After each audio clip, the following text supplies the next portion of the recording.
John Wesley అన్న hosanna John Wesley అన్నకు హితవు పలుకుతున్నాడు ఇతగాడు. ఏమనంటే, అన్నా ప్రేమగా, అయ్యో చాలా దీనత్వంతో, అన్నా నమ్మకండి అన్నా, చాలా భయంకరుడన్నా, నమ్మకండి అన్నా, మిమ్మల్ని అసలు ఎందుకన్నా అలాంటి వ్యక్తితో మీరు సహవాసం చేస్తున్నారు, మీరు నమ్మకండి అన్నా అని జాన్ వెస్లీ అన్నకి చెప్పాడు.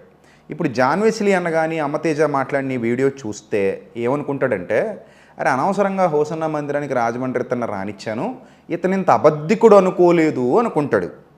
ఎందుకో చెప్పనా, ఈయన ఏమన్నాడంటే, నేనట జాన్ వెస్లీ అన్నను డిగ్రేడ్ చేస్తున్నట, జాన్ వెస్లీ అన్న నేను వాట్సాప్లో చేసుకున్నటువంటి చాటింగ్లు ఇతనికి చూపించానట. ఆ మాట చెప్పాడో లేదో ఒకసారి వినండి.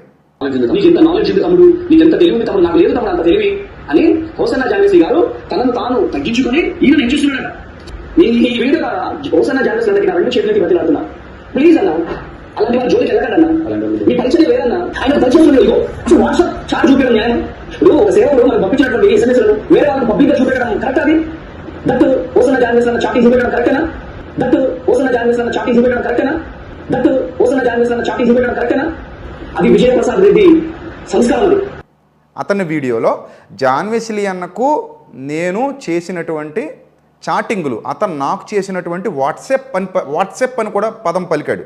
వాట్సాప్ చాటింగులు నేను చూపించానట. చూపించి జాన్ వెస్లీ అన్నను డిగ్రేడ్ చేస్తూ, రే అన్న నా ప్రసంగాలు వింటాడు, అవి కాపీ కొట్టి సంఘంలో చెప్పుకుంటాడు, అంత గొప్పోని నేను అని విర్రవీగానట. చిచ్చి చిచ్చి అనిపించింది. జాన్ వెస్లీ అన్న కూడా ఇలాగే అనిపిస్తుంది. ఎందుకో చెప్పనా వింటున్నటువంటి ప్రజలారా, జాన్ వెస్లీ అన్న అస్సలు వాట్సాప్ యూజ్ చేయరు. ఇది పచ్చి నిజం. హోసన్న మినిస్ట్రీస్లో ఉన్న అందరికీ తెలుసు. ఆయన అసలు వాట్సాపే వాడరు. చాలాసార్లు నేను అడిగా, అన్న వాట్సాప్ యూజ్ చేయండి, వాట్సాప్ మీరు పెట్టుకోండి, ఎప్పుడైనా మీతో కాంటాక్ట్ అవ్వాలంటే డైరెక్ట్ ఫోన్ మాట్లాడడానికి ఇబ్బంది అవుతుంది, మీరు వాట్సాప్ యూజ్ చేస్తే మంచిది కదా, ఏదైనా ఉంటే తొందరగా మీకు మెసేజ్ పంపించడానికి వీలు పడద్దు కదా అని చాలాసార్లు నేను జాన్ వెస్లీ అన్నకి డైరెక్ట్ మేము ఇద్దరం మాట్లాడుకున్నప్పుడు చెప్పా. ఇప్పుడు ఈ పెద్ద మనిషి ఏం చెప్పాడు మీతో, జాన్ వెస్లీ అన్న వాట్సాప్ చాట్ నేను ఇతనికి చూపించి జాన్ వెస్లీ అన్నను డిగ్రేడ్ చేశానని చెప్పాడు. ఎంత అబద్ధికుడు! ఈ విషయం జాన్ వెస్లీ అన్నకు తెలిస్తే రేపటి నుంచి అమ్మతేజను అసలు గడప కూడా తొక్కనివ్వడు. నేను జాన్ వెస్లీ అన్న గురించి మేమందరం కలిసి ఉన్నప్పుడు ఏం మాట్లాడానో ఆ వీడియో కూడా మీరు చూడండి. జాన్ వెస్లీ అన్నకు సౌండ్ సిస్టమ్ ఏర్పాటు చేసే ఆయన గురించి మాట్లాడుతూ, ఆయన నేను ఎక్కడ కలిశానో, జాన్ వెస్లీ అన్న దగ్గర ఇలా కలిశానో ఇక్కడ వివరించడం జరిగింది అంతే. అప్పుడు మాత్రమే జాన్ వెస్లీ అన్న ప్రస్తావన వచ్చింది. అప్పుడు కూడా నేను ఆయన్ని గౌరవంగా గొప్పగా ఆయన యొక్క తగ్గింపు స్వభావాన్ని గురించే మాట్లాడాను తప్ప వీళ్ళు చెప్పినట్టుగా నేను అసలు ఎక్కడా మాట్లాడలేదు.